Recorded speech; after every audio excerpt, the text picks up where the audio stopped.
Hello दोस्तों, आज एक बड़ा इम्पॉर्टेंट टॉपिक लेके आया हूँ जो एक कंसर्न है और कई लोग इस पे बातें भी करते हैं और बहुत सारे लेख इस पे आ चुके हैं।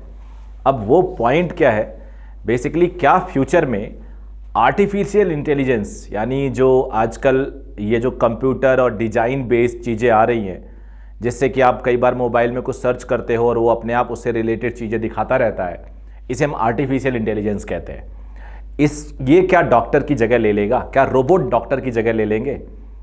क्या फ्यूचर में आप जब क्लिनिक पे जाएंगे तो वहाँ पे आपको डॉक्टर नहीं एक रोबोट मिलेगा और आप उससे बोलेंगे या कुछ इन्फॉर्मेशन उसको फीड करेंगे और वो आपको प्रिस्क्रिप्शन लिखेगा या वो आपकी टेस्टिंग करेगा?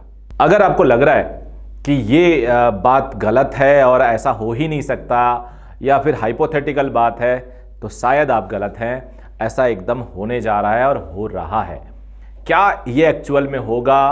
क्या ह्यूमन डॉक्टर की ज़रूरत नहीं पड़ेगी हमें? क्या हम फ्यूचर में सीक्वेंस क्या होगा, रेशियो क्या होगा, इसके बारे में आज पूरी बातों को हम डिकोड करने की कोशिश करेंगे। थोड़ा बहुत इसमें मैंने स्टडी किया है, रिसर्च किया, कुछ अपने नॉलेज के हिसाब से मैं आपको बताऊंगा आज। तो एक छोटा सा सर्वे हुआ था अमेरिका में, यूएस में, USA united state of America में 70% American fears that robot take over in future. उन्होंने ये लगा, उनको 70% लोगों को लगता है कि रोबोट फ्यूचर में डॉक्टर्स की जगह ले लेगा। 33% Americans are enthusiastic to know about the robots work in future. अब इस पे आप सबको अच्छी तरह से पता है कि आज प्रेजेंट सिनेरियो में भी अगर हम देखें तो काफी हद तक रोबोट घुस चुका है, आर्टिफिशियल इंटेलिजेंस घुस चुका है आपके पास। Perhaps you don't know. आज जो डिजिटल वॉच आ रही है, वो डिजिटल वॉच क्या कर रही है? डिजिटल वॉच बताती है आपका पल्स ऑक्सीमीटर, जो आप अलग से लगाते थे ना थंब पे, उसकी जरूरत नहीं पड़ रही है। एक आपने स्पोर्ट्स वॉच पहना, वो बता दे रहा है आपका पल्स ऑक्सीमीटर कितना है। आपका जो हार्ट रेट है उसके लिए आपको अब मशीन लगाने की जरूरत नहीं है, छोटी मोटी सी चीज आपका एक इलेक्ट्रॉनिक घड़ी बता दे रही है, उसको क्लॉक बता दे रहा है, वॉच बता दे रहा है। आपकी कितनी कैलोरी बर्न कर रही है, ये तो बहुत पहले से ही बताने लगा है। तो ये सारी चीजें और आपकी कई और डायग्नोसिस जो आप बाहर से और आर्टिफिशियल इंटेलिजेंस के हिसाब से मशीन से आप पहले करने लगे हो। आपकी धड़कन कितनी तेज चल रही है, आपका ऑक्सीजन लेवल कितना है बॉडी का, तो ये सारी चीजें आपको अभी मिलना शुरू हो गई और एक कॉमन सी होती जा रही है। कई बार आप जो टेस्टिंग कराते थे वो टेस्टिंग फास्ट हो गई है, टेस्टिंग आसान हो गई है। लेकिन क्या फ्यूचर में एग्जैक्टली इन सबको रोबोट रिप्लेस कर देगा? इसको लेके कुछ टेक्नीशियंस, कुछ जो बड़े टेक्नोक्रेट हैं, सिलिकॉन वैली में बैठे हुए हैं, जो डिसाइड करते हैं कि अगले 10 साल बाद क्या होगा, उनके क्या क्या थॉट हैं, पहले ये जान लेते हैं, फिर अपना थॉट हम लोग डिस्कस करेंगे और फिर फ्यूचर में कि क्या रियली ऐसा होगा, उसके बेसिस पे मैं आपको 3, 4, 5 पॉइंट बताऊंगा कि होगा कि नहीं होगा। सबसे पहले मैं बताता हूं, जॉफ लिविंगस्टन है, ये author and president of technicity 5 media के हैं। ये कहते हैं, I see the movement towards AI and robotics as evolutionary in large part because it is such a sociological leap the technology may be ready but we are not yet. ये कह रहे हैं कि ठीक है, ये जा रहा है आगे तरफ, बहुत तेजी से बढ़ रहा है, लेकिन टेक्नोलॉजी इसके लिए तैयार भी है, बट वी आर नॉट। इनका कहना है, ये अगेंस्ट है इसके। What do the other expert think? Vinod Khosla साहब को आप जानते हैं, इंडियन है, IITian है, लेजेंडरी सिलिकॉन वैली इन्वेस्टर है, argues that robot will replace doctors by 2035। इनका कहना है 2035 में रोबोट डॉक्टर को रिप्लेस कर लेगा, जो हम लोग हेडिंग डाले हैं आज। And there is some evidence that may justify his statement, वो दिख भी रहा है हम लोग को। अब believing this statement he says, उन्होंने कुछ पॉइंट बोले, using deep and machine learning AI evaluates, AI मतलब artificial intelligence, enormous amount of data to make accurate prediction and recommend interventions. The innovation in IT procedure have enabled you to create the cost-effective analysis of huge database including claims, electronic health record data, laboratory data and genetic data, medical images, etc. इन्होंने कुछ और point बताए, उसको मैं ignore कर रहा हूं। Force council member David Talby, force Forbes आपको पता है एक बड़ा मैगजीन है, वहाँ पे जो कई चीज़ें डिसाइड करता है। Forbes council member David Talby making AI big data and data science to solve real world problem in health care, life science and related fields, but they can never replace the touch of human doctors. इन्होंने कहा कि human doctor के touch को वो नहीं replace कर सकते हैं। अब Eldon Richards chief technological officer CTO हैं रोकोंडो टेक्नोलॉजीज में, ये कहते हैं AI is now addressing a lot of repetitive task that a human might to do today. कई चीज रिपीटेटिव जो बार बार करनी पड़ती है, जिसमें ह्यूमन थक जाते हैं या उनको ज्यादा मैन पावर की जरूरत पड़ती है, वो काम अब रोबोट करने लगा है। बहुत ही छोटा सा एग्जांपल मैं आपको दूंगा। सपोज करो किसी क्लिनिक पे आप घुसे हो और वहां पे आपको क्या किया जाता है, एक स्टाफ होता है, नर्स होती हैं, वो आपका वेट मेजर करती हैं, वेट, फिर उसके बाद आपका पल्स लेती हैं और उसके बाद आपका BP मेजर कर लेती हैं। ये डॉक्टर से पहले कर लिया जाता है, जो डॉक्टर बड़ा थोड़ा बिजी है। अगर ये आप घुसो और ऑटोमेटिकली सराउंडिंग आपकी ऐसी हो कि जहां से आप जा रहे हो, जिस फ्लोर पे खड़े हो, वेट बता दिया, उसके बाद आपका कुछ उन्होंने ऐसा कुछ स्कैन किया कि आपका BP आ गया, आपका पल्स ऑक्सीमीटर आ गया, तो टाइम बचा, वो मशीन ने काम कर दिया जो कोई नर्स करने वाली थी। तो मैन पावर कम हुआ, शायद कॉस्ट इफेक्टिव भी हो गया डॉक्टर के लिए। So this type of things जो हमें दिख रही हैं, जो रिप्लेस होंगी, इसमें कोई दो राय नहीं है। इसके बाद और भी एक्सपर्ट व्यू हैं जो मैं अभी आपको इसमें कोई ज़्यादा ज़रूरत नहीं है मुझे बताने की, जो आप लोग खुद समझदार हो। एक डेव वॉल्टर साहब ने कहा the potential benefit of artificial intelligence are huge, so are the dangerous. बहुत ज़्यादा बेनिफिट है, जो एक खतरनाक स्थिति है। इनकी अपनी सोच है जो सही भी है, मेरे हिसाब से तो सही है, आप डॉक्टर्स भी मानोगे।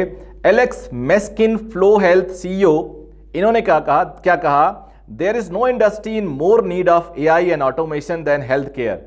इन्होंने कहा हेल्थ केयर एक ऐसी इंडस्ट्री है जहां सबसे ज्यादा ऑटोमेशन और AI की जरूरत है, but we first need to break down data and workflow, इन्होंने ये बोला।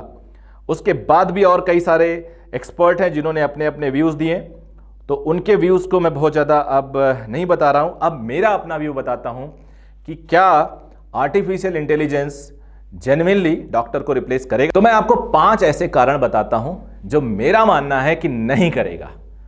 पार्शियली ये आ जाएगा, काफी हद तक ऑपरेशन रोबोटिक होंगे, but I can give you 5 reasons जो मुझे लगता है कि रोबोटिक आपको रिप्लेस नहीं करेगा। जो बढ़िया न्यूज़ है आपके लिए, जो डॉक्टर्स आ रहे हैं आने वाले। मान लो अभी एक डॉक्टर एंट्री करता है at the age of 25 MBBS complete करके या 28 कंप्लीट करके, सारी स्टडी कंप्लीट करके एंटर करता है, और या आज वो बच्चा 18 ईयर्स का MBBS कॉलेज में घुस रहा है, तो अगले 10-15 साल में क्या उसको लग रहा है कि काफ़ी मेरा काम कम हो जाएगा? ऐसा नहीं है।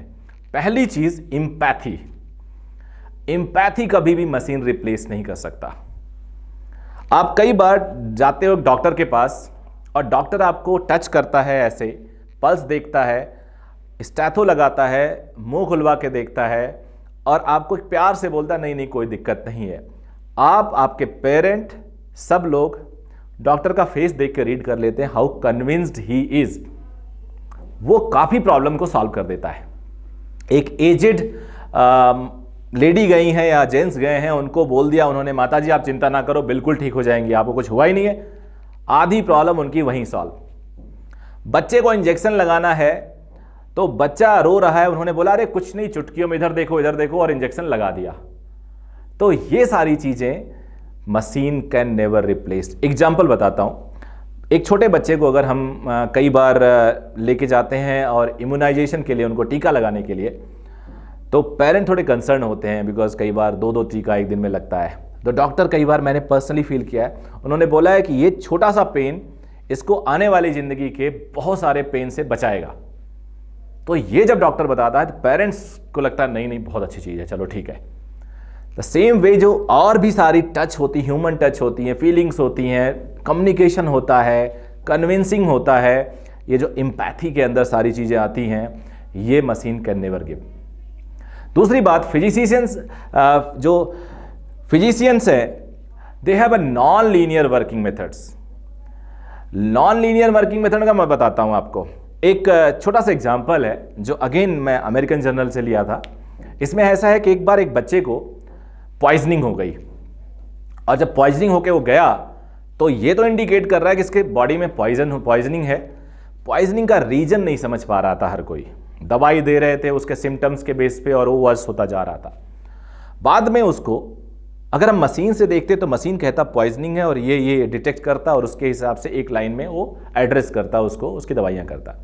बाद में काफ़ी तरीके से पूछताछ के दौरान, बिकॉज ह्यूमन टच, अगेन पूछताछ के दौरान नॉन लीनियर फंक्शन आप कह सकते हो। नॉन लीनियर मतलब कोई एक डायरेक्शन में काम नहीं कर रहे हैं, इधर उधर चारों तरफ से बातें कर रहे हैं, डॉक्टर पेरेंट्स से, मम्मी से, पापा से, भाई बहन से। और तब बात निकल के आया, इस बच्चे ने स्ट्रीट वेंडर से एक ट्राउज़र खरीदा था और ट्राउज़र को बिना धोए पहन लिया, और उस ट्राउज़र में फॉस्मेट करके एक कोई केमिकल था जो पेस्टिसाइड में यूज़ किया जाता है, वो उसमें लगा हुआ था, और वो उसके बॉडी के साथ अंदर घुस गया, बॉडी में अंदर घुस गया। बिकॉज आपको पता है बॉडी से कोई भी चीज़ अंदर जा सकती है, बहुत ही माइन्यूट हो, माइक्रो में हो। तो यहाँ हमारे बॉडी में बहुत सारे होल्स होते हैं जो हमें विजिबल नहीं होते। फिर उन्होंने उसकी दवाई की और वो सक्सेसफुल इलाज हो गया। तीसरा मैं रीजन बताता हूं। मैंने 5 रीजन बताया। पहला एम्पैथी, दूसरा physicians have a non linear working methods, तीसरा कॉम्प्लेक्स डिजिटल या artificial intelligence technologies require competent professionals. अरे भाई साहब, मशीन आ गया, चलाएगा कौन?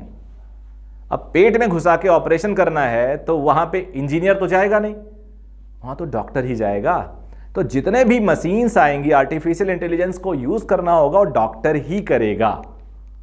सो that is the my third point which suggests कि डॉक्टर की कोई रिप्लेसमेंट नहीं होगी। अब उसके बाद it has never been tech versus human in past also. थोड़ा सा इस पे मैं आपको डिक्लेयर और क्लियर करता हूं। बेसिकली पास्ट में भी बहुत सारी मशीन आ गई हैं तो जो एक सजेस्ट कर रही हैं कि अनएम्प्लॉयमेंट जनरेट कर रही हैं, क्योंकि मशीन कई लोगों का काम समेट ले रही हैं। ये तो बात है, अनस्किल्ड लेबर को वो रिप्लेस कर रही हैं, बट पैरेलली वो बहुत सारे स्किल लेबर जनरेट कर रही हैं। तो पहले भी ऐसा नहीं हुआ कि मशीन के आने से अनएम्प्लॉयमेंट हो गया, बहुत सारे लोग अब सॉफ्टवेयर में लग गए हैं, और ये हर जगह होता है। आप देखो नए नए तरीके डेवलप हो रहे हैं। अब जोमेटो आ गया, कोई और चीज़ आ गई, तो क्या स्ट्रीट वेंडर बाकी लोग खत्म हो जा रहे हैं? सबको शिफ्ट करना पड़ रहा है अपना तरीका, डिलीवरी का तरीका। तो कभी ऐसा नहीं हुआ कि मशीन के आने से ह्यूमन एकदम वीक पड़ जाएगा। उसके बाद there will always be a task algorithms and robot can not complete it. Task algorithm का मतलब मैं क्या बोलूं, एक डॉक्टर को केवल इलाज नहीं करना होता है। आप आज देखो तो हॉस्पिटल मैनेजमेंट करना होता है। उसे पता है कि हमारे वार्ड में क्या चल रहा है, उसे पता है कौन पेशेंट अभी आने वाला है। ये सारी चीज़ें अगर देखा जाए जो वो एक साथ करता है, इसमें भी कई डेटा है मेरे पास। अमेरिका में जैसे 8.7 आवर्स पर वीक डॉक्टर काम करता है हॉस्पिटल मैनेजमेंट में, एडमिनिस्ट्रेटिव वर्क में। 33.7% जॉब ये जो हॉस्पिटल स्टाफ है वो फाइलिंग वर्क में करता है, अपना खर्च करता है। तो ये जो वेरियस वर्क हैं अदर देन एक पेशेंट को ठीक करने में, ये रोबोट नहीं कर सकता, इसके लिए डॉक्टर की जरूरत पड़ेगी। तो ये मेरे पॉइंट्स है। तो आप लोग बेफिक्र रहिएगा, कोई रिप्लेसमेंट नहीं होने वाला है, कोई रिप्लेसमेंट नहीं होने वाला है।